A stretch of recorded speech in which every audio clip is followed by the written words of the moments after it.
ಅಲ್ಲೋಡು, ಕಾಣಿಸ್ತಾ ಇದೆಯಲ್ಲ, ಅದೇ ಅರುಂಧತಿ ನಕ್ಷತ್ರ.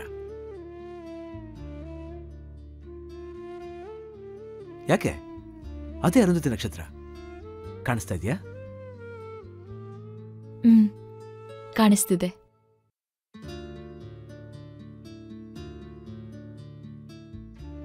ಹಗಲೊತ್ತಲಿರಲಿ, ರಾತ್ರಿ ಹೊತ್ತು ಕೂಡ ಬರಿಗಣ್ಣಿಗೆ ಅರುಂಧತಿ ನಕ್ಷತ್ರ ಕಾಣಲ್ಲ. ಪ್ರತಿಯೊಬ್ಬ ಗಂಡ ಕೂಡ ತನ್ನ ಹೆಂಡತಿಗೆ ಇಲ್ಲಿಂದನೇ ಸುಳ್ಳು ಹೇಳಿ ಆಕೆನ ನಂಬಿಸೋದಕ್ಕೆ ಶುರು ಮಾಡ್ತಾನೆ.